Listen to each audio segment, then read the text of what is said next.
But I checked it out, and it is a big problem. And I thought, I think you've been trying to get this done for 20 years or something. He said Trump got it done in 2 weeks. But we came up with a very serious EO, and I'm going to sign it now. And maybe I'll ask you, Will, to explain a little bit about it, please. Of course, sir. So this is an executive order, as you said, that deals with the ticket reselling business. For fans of live entertainment and for entertainers as well, the ticket reselling industry has become a huge issue. These people use bots and computer algorithms to buy up huge blocks of tickets and then jack up the price so that fans of live entertainers like Mr. Ritchie, I almost called him Mr. Rock, don't have access to concerts the way that they should. And when they do, it's at exorbitantly high prices. So what this executive order does, it charges the FTC and the Department of Justice with rigorously enforcing laws on the books in collaboration with state attorneys general that have power over consumer protection and other people who have the power to really crack down on this issue so that entertainers and fans won't be subject to these abusive and oftentimes illegal practices. Good. Thank you very much. Bob, do you want to say something? Yeah, anybody who's, it doesn't matter your politics. First of all, thank you, Mr. President, because this has happened at lightning speed. I know you put, I want to make sure Alina Habba gets her credit too, because I know she worked very hard on this, but thank you for making this happen so quick. Anyone who's bought a concert ticket in the last decade, maybe 20 years, no matter what your politics are, knows that it's a conundrum. You buy a ticket for $100, by the time you check out, it's $170. You don't know what you can charge for, but more importantly, these bots. You know, they come in to get all the good tickets to your favorite shows you want to go to, and then they're relisted immediately for sometimes a 400 or 500% markup. And the artists don't see any of that money. And, you know, ultimately, I think this is a great first step. I would love down the road if there would be some legislation that we could actually put a cap on the resale of tickets. And I'm a capitalist and a deregulation guy, but they've tried this in some places in Europe, and it seems to be the only thing that's us as artists be able to get the tickets into the hands of the fans at the prices we set. I'll be the first one to say, and I know the president doesn't like when I say this, but I'm a little overpaid right now. It's kind of ridiculous. I would rather be, you know, a hero to working class people and have them be able to come attend my shows and give them a fair ticket price. I can't control that right now, so hopefully this is a step to really be able to make that happen. I know a lot of artists and a lot of fans who love concerts and music are going to be very appreciative of you taking this And I action, think sir. Bob is more interested in the fans and the people that are having to pay crazy prices than he is the artist. Maybe the artist a little bit, but the fans a lot. I've spoken to him over the years about it, and it's been, it bothers him. It bothers a lot of other artists too. You see, does. the artists, and they go out with a $100 ticket and it sells for $2,000 the following night. And they seem to be able to sweep up the best locations too, which is pretty amazing. So They've only enforced that Bots Act one time, I believe. Yeah. A couple of years ago in New York City, I think we got a couple $1 million fine. And that's the only time they've enforced that act. And who's the primary culprit? Who sells these tickets? It's the scalpers. It's these bots go in, they're automated, so you're... But is there a company involved? You might not want to say. No. Well, there's reselling markets all... Yeah. I think I know, Peter. But that's all right. Don't get them involved. What company do you think? Maybe they're more innocent than we think. Huh? Well, if you think of it, like if Ticketmaster sells a ticket, if you buy a ticket and go to a show, you're in a lot of ways their worst customer. Because they make another 17, whatever percentage every time that ticket resells. So they don't want to enforce the Bots Act necessarily because they're making more money off it. The artists don't see any of that money, but that's not what I'm advocating for, is for me to make more money. I want the fans to have fair ticket prices, be able to go and enjoy more shows. I know people that can they decide on a family vacation or going to their favorite concert once a year rather than, you know, my parents used to go see multiple shows when you could afford them back in their day. And I'd like to take my ticket prices lower, but if I set my ticket prices low, these bots immediately eat them up and they resell for hundreds of dollars more, and I'm just making these bad actors rich. Yeah. Well, I think this is a big step to getting it stopped.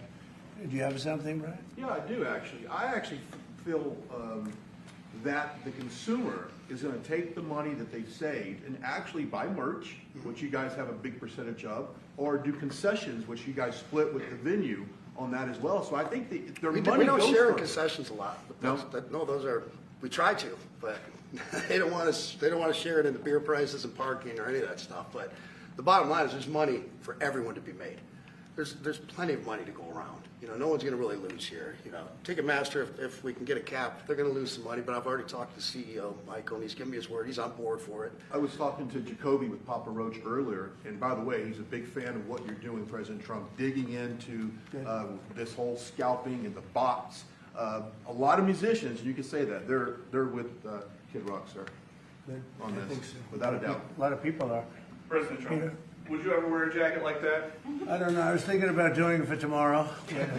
We have a big event coming up, and I was thinking about doing it, but I'm not sure.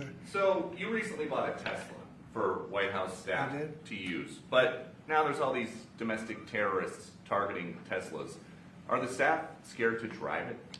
I don't think so. I haven't heard. They weren't complaining. I did buy one, and I let the staff use it. We have it parked conveniently, and one day we give it to Margot, one day we give it to Chamberlain, give it to Natalie, we give it to everybody around. Give it to Dan Scavino, but he's got so much money it doesn't matter. But they love the car, and it's a great car, and it's made here. It's made in the country. He's got a tremendous plant now in Texas, and he has one in California. Does a lot of his work here, and he's been really unfairly treated, in my opinion. I drive one. And Yeah. there's this other story. I know it's hypothetical right now, but if you were allowed for some reason to run for a third term, is there a thought that the Democrats could try to run Barack Obama against you I'd love for that. his third term? Boy, I'd love that. That would be a good one. I'd like that. No, people are asking me to run, and there's a whole story about running for a third term. I don't know. I never looked into it. They do say there's a way you can do it, but I don't know about that. But I have not looked into it. I want to do a fantastic job. We have 4 years, just about, almost close to 4 years. Time is flying, but it's still close to 4 years, and we're getting a lot of credit for having done a great job in the first almost 100 days. And we have some big things we're going to be announcing over the next 2 days that you know very well, Peter, and I think it's going to be something that's going to bring a lot of wealth back to our country, tremendous wealth back to our country, actually. And other countries are understanding it because they've been ripping us for 50 years, longer, but they've been ripping us off for years, right from the beginning. And I think this is going to be an amazing, I call it a lot of different names, but it's really, in a sense, it's a rebirth of a country because how we could have afforded to do what we did. We help everybody, and they don't help us. I really, the term I like best probably is the liberation of America. It's the liberation of this country because it's incredible. Look, we have $36 trillion in debt for a reason, and that accumulates over a long period of time. So I think what you're going to be seeing over the next couple of days will be very inspiring to a lot of people. They had a lot of auto plants being built in a certain country. I don't want to mention the country because we get along great with the country, but those plants aren't being built there anymore. They gave them up today and yesterday, day before, and they're building them all now in the United States. And we have many examples, not only auto plants, chip companies from Taiwan are coming in. The biggest, Mr. Wei, he's big. I said, you are a smart guy, aren't you? I've been reading about him over the years, but he controls a large portion of the chip business, as you know. You don't get smarter. They're going to be investing $200 or $300 billion. Apple's investing $500 billion. They always built their places in China. Now he's building here. I think because of you speak to Tim Cook, because of the election, but maybe more importantly because of the tariffs. He's got really an obligation to do it. But we have many, many companies that you haven't even heard of. But I think we'll be at $5 trillion very soon. And if you think about this, we've never been anywhere near that. I don't know if we've ever been at $1 trillion. What do you mean by that? We're 500. What do I mean by a trillion? 5 trillion. What are you referring to, sir? I think that we're going to be at $5 trillion of investment. I think you're going to have investments very shortly. We're already 3.5, and we have commitments, verbal commitments for a lot more. And numbers like that have never been done in this country. And it's going to get harder. This is in 2 months. It's really in less than 2 months because since we've really gone out with it. And we have other interesting things happening. But to me, the whole tariff situation, and essentially they've done that to us for many years. So if we're anywhere near $5 trillion in 2 months, this could be numbers like the country's never seen. And every time you hear a dollar spent, that's another job because the jobs are coming with it. So auto plants, chip plants, pharmaceuticals, lumber coming in. We have things happening in this country. I'm not sure that they've ever seen it. Steel, we have tariffs on steel. They've been here for a while. Steel and aluminum. Nobody's ever seen anything like we're witnessing now. Nobody's ever seen anything. Most of you agree with that. I mean, it's nothing much you can't agree with. We have things happening in terms of jobs and investment, the likes of which I don't think we've ever seen. If you look at, let's say, $4 to $5 trillion in a period of a month and a half, that's even more than you do with your concerts, which are always sold out, right? Nobody's ever seen numbers. And think of it, where Apple's at $500 billion, as I said, but they always used to spend that money in China. Now they're spending it here. That means they're going to build. Now, they don't have any tariffs. Remember, there are no tariffs if you do your product here, if you build whatever it is in the USA. One of the things we're also trying to get is if you buy a car that was built in the USA, you get a deduction on interest. So if you go out and borrow money to buy a car, if it's built in the USA, never been done before, it's a big deduction for people that really aren't used to deductions, frankly, because people that buy cars like that are not big into the world of deductions, and now they're going to learn about deductions. So I think it's going to be great. Yeah. Mr. President, are you going to move ahead with a universal tariff or different individual tariff rates on a whole variety of different? Well, you're going to see in 2 days, which is maybe tomorrow night or probably Wednesday, you're going to see. And they're reciprocal. So whatever they charge us, we charge them, but we're being nicer than they were. We have a lot of countries, friend and foe. I always say friend and foe, but the friend in many cases is worse than the foe. They took advantage of us. And we are going to be very nice by comparison to what they were. The numbers will be lower than what they've been charging us, and in some cases maybe substantially lower, but we sort of have a world obligation perhaps. But we're going to be very nice. Relatively speaking, we're going to be very kind. Mr. President, you met with the chairman. Somebody said that about me the other day. They said, who doesn't know me very well, they said, "You're such a kind person." And I said, "Say that again." They said, "You're a kind person." I said, "I've never heard that before." It was a weird statement. I was kind. Who said that? I've heard of words that, I don't know, I better not tell you. I've been called a lot of things, but it's sort of a different kind of a word. It's like an old-fashioned word, isn't it? Mr. President, you met with the chairman of Stellantis today. Did Yes. he ask you for a pause on the auto tariffs? No. What was that meeting about? Just about some of the problems they have with the environmental, which we're going to clean up. Have any of the automakers... We're going to probably go back to 1920. If you look, we're going to go back probably to a 2020 standard. So we'll have 2020 standard, and that's just a few years ago.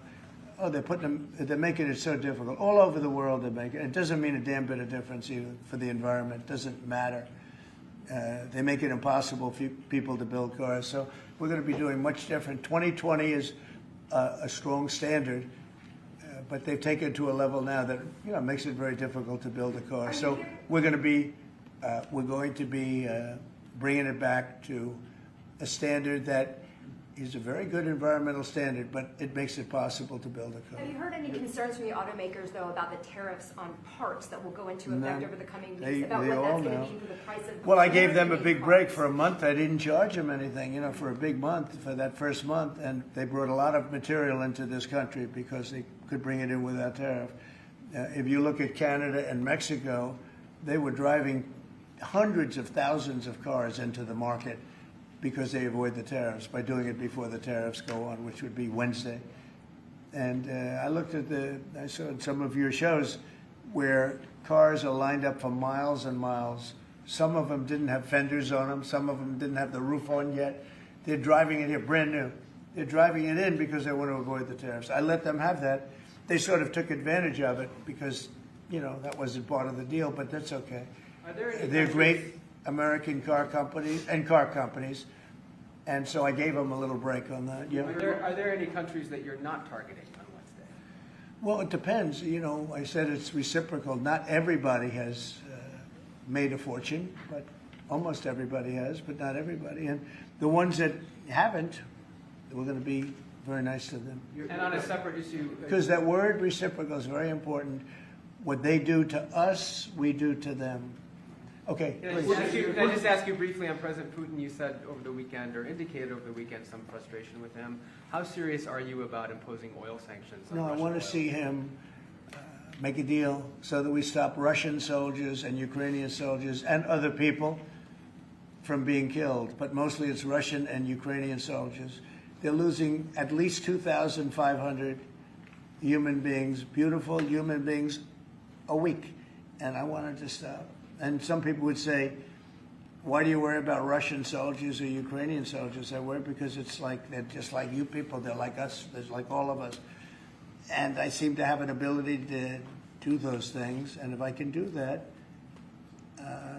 I think it's a very worthwhile thing to do. And I think we will. No, I want to make sure that he follows through, and I think he will. I don't want to go secondary tariffs on his oil, but I think, it's something I would do if I thought he wasn't doing the job. I did it with Venezuela, secondary tariffs, and you know what happened? Every boat left the harbor. Did you see that? It was a beautiful thing to see. The whole harbor emptied out. My words weren't even finished, and I have these massive ships. They're actually taking the hoses and dumping them into there. They couldn't get out of there fast enough because they know I don't play games. So I think he's going to live up to what he told me, and I think he's going to fulfill his part of the deal. Now, then you have Zelensky, and hopefully he's going to live up. I see he's trying to renegotiate the rare earth. We did something because, as you know, the Europeans get paid back the money that they gave, and we don't, because Biden is an incompetent president. And he should have asked for rare earth, or he should have asked for the loans to be guaranteed in some form. That's what Europe did. Europe is in for probably $100 billion, and we're in for $350 billion. So we're in for more than 3 times. And now you could make it a little bit less than that, but it doesn't matter, whatever the number. We're in for substantially more than Europe. We could be in for $350 billion. They have no idea because Biden wasn't a good bookkeeper except for himself.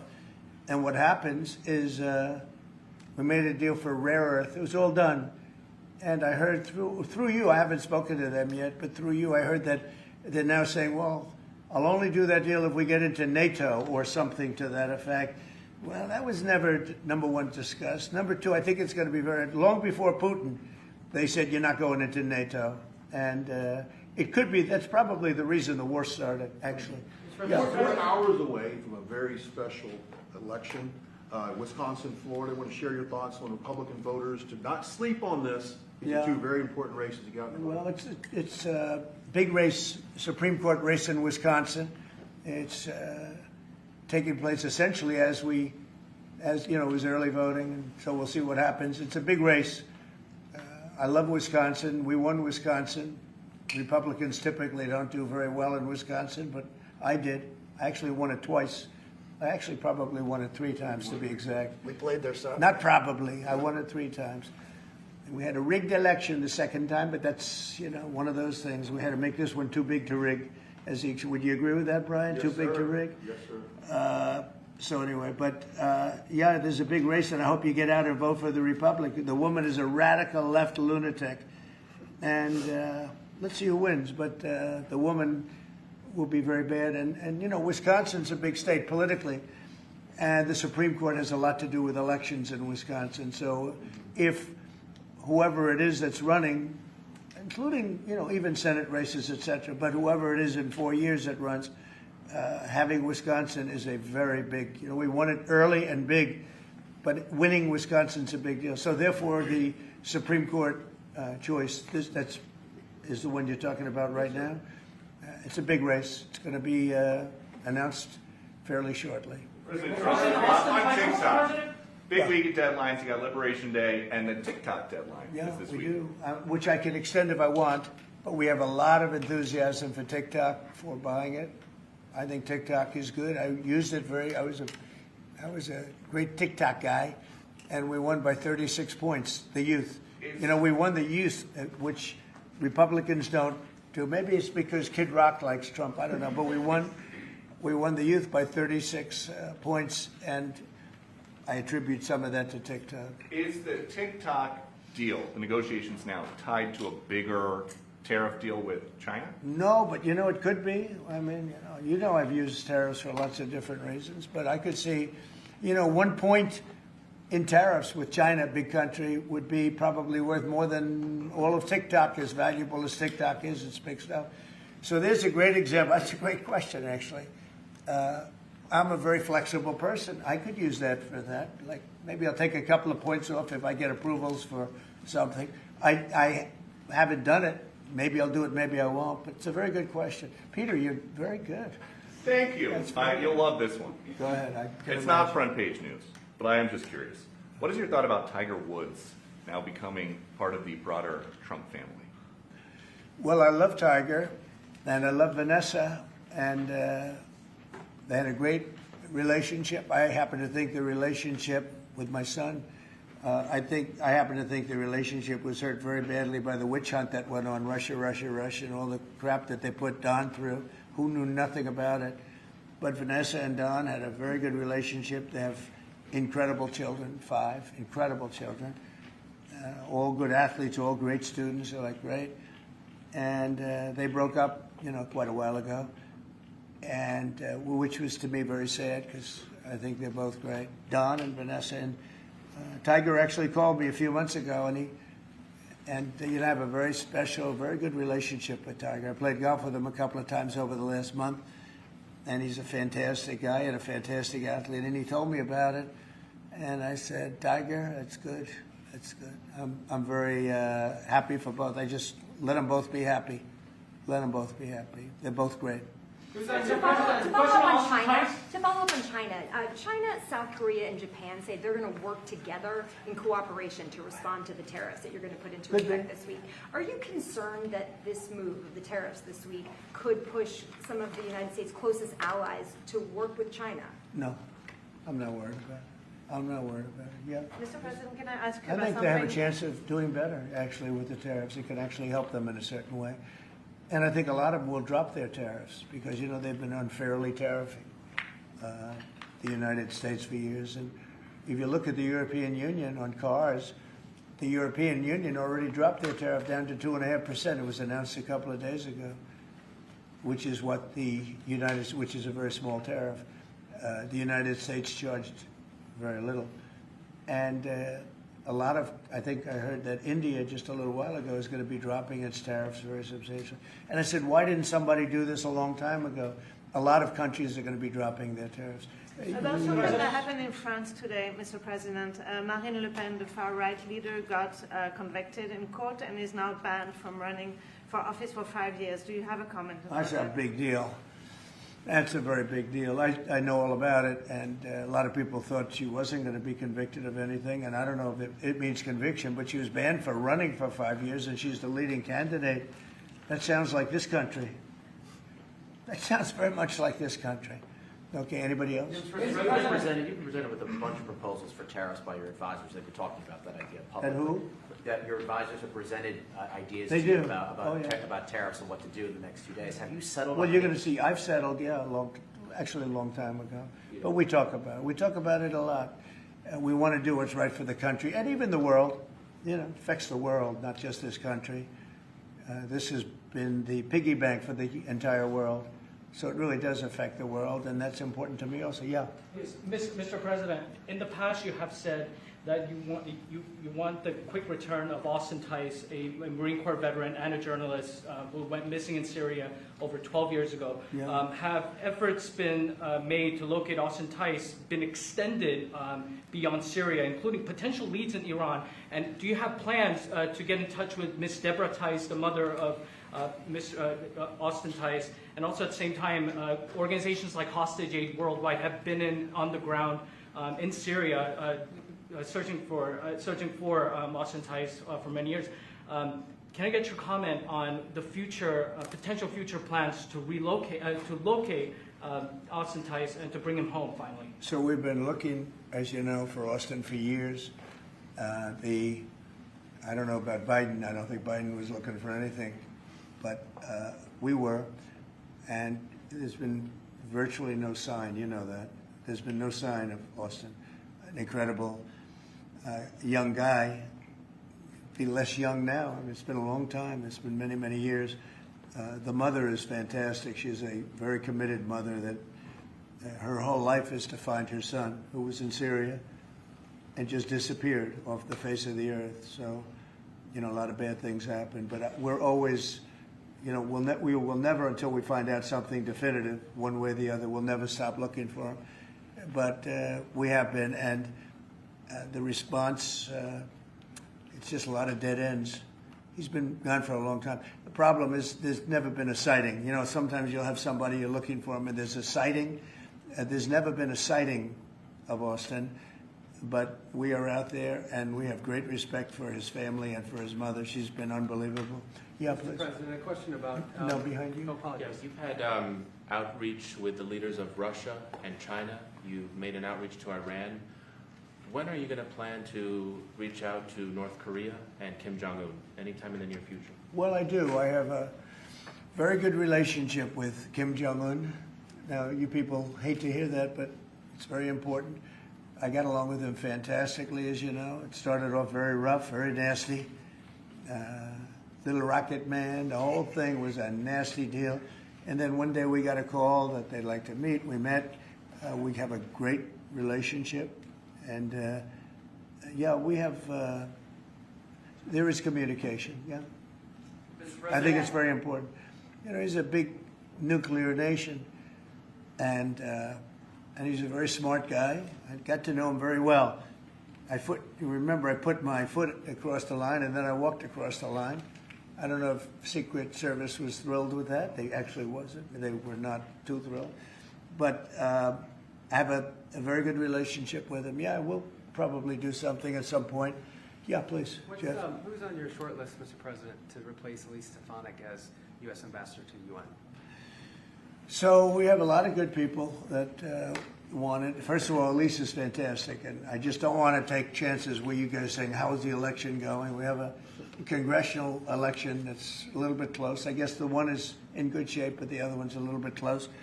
But Randy Fine is a great guy. They're both good candidates. They're very good. But it's, you know, a little bit, we want to be careful. And Elise is very popular in her district, and so am I. We won by a lot of points, and so did she. And there's a lot of people that wanted to run for it, but we have no idea, are they going to win? I think it's just security. And I said, Elise, what about going back? Because they love you there, and she's going to take a big leadership position with Mike Johnson and the group, the speaker. And I can tell you that for the replacement, we have a lot of people that have asked about it and would like to do it. David Friedman, Rick Grinnell, and maybe 30 other people. Everyone loves that position. That's a star-making position. And so we'll see what happens. But we have a lot of people that are interested in going to the United Nations, as you can imagine. Yeah. Just a quick music question. Favorite song to play live is what? And then my question for you, Mr. President, your favorite rally you did last year, 2024. What was your favorite one? Favorite song to play live? Yeah, favorite song to play live. Oh, that's a tough one. It'd have to be one of the hits, probably Cowboy or Ball with the Bar. There's a song that I've played every night that was never a singular hit that I probably should not say the words to in this office right now. And then for you, Mr. You never He met a certain by the person way, like his me. rallies are amazing. He does great and gets big crowds. He's really a star when it comes to that. He is a very talented guy. I would say maybe Madison Square Garden, because anybody that was there, the owner of the garden, Jim Dolan, who's, you know, to me always been terrific. He said this, he's never seen anything like it. We had, when you announce Madison Square Garden, you know, it's a big arena, but we sell out big arenas. We sold out in Milwaukee. We sold out at every big arena. We never had empty seats. It's amazing. They talk about Bernie Sanders gets 2,000 to 3,000 people. Everyone said, these crowds, I get 107,000 people in New Jersey. In Butler, PA, we had over 100,000 the second time. We had 55,000 the first time. We have big crowds. I would say Madison Square Garden because I grew up in New York and the garden is great. Jim Dolan treated us well, but Everybody said they, because I think I could have filled it up 10 times. We had hundreds of thousands of people that were stacked all the way back to the Hudson River and on the other direction, back to Fifth Avenue. Nobody's ever seen, I don't mean with a line, I mean like 50 deep, this way. The streets were closed, the whole thing, it was crazy. And when you take that, you want to do well at Madison Square Garden. You don't want to have empty seats. But we could have sold it out, Brian, 10 times, and everybody knew it. And I think we got a good indication that that's where the election was going. And we won every swing state, and we won by millions of votes. It was a great election, yeah. Mr. President, the U.S. military transferred 17 individuals to El Salvador overnight. Did you discuss with your team whether these deportations would run afoul of any recent court orders? No, I do want to thank, however, the president. He has been unbelievable, and in relation to us. But I think that our people have done an incredible job. I got elected on the basis of getting bad people out of our country that shouldn't be here, very dangerous people out of our country. And that's what I did. And then you have a judge that wants to take over. And I can't imagine it can be allowed. If it was up to him, they'd all be put back in our country. These are killers. These are drug lords. These are really bad people. But I want to thank the president of El Salvador because he's done an amazing job. You saw it. Yeah. Elon Musk's special government tenure is coming to an end, 130 days, I think another month. Yeah. Do you want him to stay longer, or is it time for him to go back to running his companies in Europe? Well, I think he's amazing, but I also think he's got a big company to run. And so at some point he's going to be going back. He wants to. But you want to keep him around? But I'd keep him as long as I could keep him. He's a very talented guy. I love very smart people. And he's very smart. And he's done a good job. Doge has, we found numbers that nobody can even believe, like 400 billion, 500 billion. It could be close to $1 trillion by the time they end on different things. And he's led the charge. And you've seen a lot of his people. And these are people that joined up. I always say they're high IQ people. I like high IQ people. And they've done a great job. No, at some point, Elon's going to want to go back to his company. I will say he's got, despite the way he's been treated, so he's an American patriot, but the way he's been treated with Tesla is just terrible. It's just terrible. In fact, you have a Tesla. And you love it. He was saying before he bought a Tesla, he loved it. A lot of people are buying Teslas, I think, and I hope they are. He should not be treated that way. He's done an incredible service to our country. Well, once he goes back, is Doge going to keep operating even without Elon here? Well, I can't tell you that. I can say this, that a lot of the people that are working with Doge are the secretaries, the heads of the various agencies, and they've learned a lot, and they're dealing with the Doge people. I think some of them may try and keep the Doge people with them, but, at a certain point, I think it will end. But they have also gotten a big education, and they're doing a really good job. There'll be a point at which the secretaries will be able to do this work and do it very, as we say, with the scalpel. And that's what we want. Yeah, Jeff? Mr. President, have you had any updates on the U.S. soldiers missing in Lithuania? I have. Can you give us an update? So 3 are no longer with us, and 1 is unfortunately probably in the same category, but they haven't declared that yet. It was a very heavy truck, like a toy, but really heavy, that lifted the heaviest equipment. And it would seem that the bank of a lake collapsed, the weight is so big. And it was at night, and it was very cold weather, and ice, a lot of ice. And it's possibly slipped, and the weight is so enormous of this thing. It's a massively heavy vehicle, and if they slipped a little bit, that's probably what happened, and it flipped. And 3 are gone, and 1 is missing. On a separate topic, follow up on immigration. Did you see the video of the Tufts University student who was taken off the street by ICE agents last week in hoodies and masks? There's been a lot of criticism of that. Are you comfortable with how that was handled? Well, I haven't really looked at it in any detail, but I will. I have seen it quickly, but not. I wouldn't want to comment on. Yeah, please. Yeah, Mr. President, would you be able to confirm recent reporting that you are making plans to go to Saudi Arabia next month? And if so, why is Saudi Arabia so important? So I have a very good relationship with the Middle East. In fact, if you look at Michigan, I won the vote by a lot. People were a little surprised. And I have a very good relationship with Mohammed and the king. His son is Mohammed. He's great. Crown Prince, actually, he's Prime Minister, too. He's got a lot of good titles. But he's great. And the king has been wonderful. And if you remember, last time I went to Saudi Arabia, I put him first on the list because they agreed to buy $450 billion worth of American goods, military and otherwise. And they did. And it was an unbelievable day. It was in this gorgeous ballroom, and companies were there from many, probably 100 companies. And they were given anywhere from $40 or $50 million to less. And more, actually. Okay, some of them were given numbers that were just many times that amount. I think we had a couple of $20 billion deals and big stuff. And it's a very rich country because of oil. And we are a very rich country ultimately when we straighten it out because of oil. Oil is always good.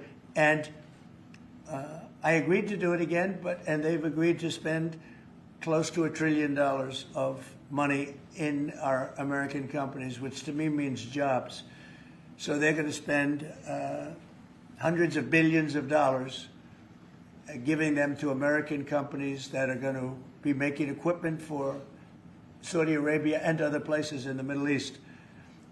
And for that, I think it's worth it. I did it last time, $450 billion, and the press was there. It was one of the most unique days I've ever seen, where companies would get up and you're getting $20 billion. They named the company. The chairmen were all there, every chairman and top person in the company. You remember that, Peter? I don't know if you were there. You might be too young for that. I was on the Democratic campaign trail at the Oh, time, that so I was missed boring. This was a much better deal. But it was amazing, actually. It was an amazing day. We sold and we partook in $450 billion worth of investment into American companies. And they announced the company, the amount of money, $1 billion, $5 billion, $25 billion.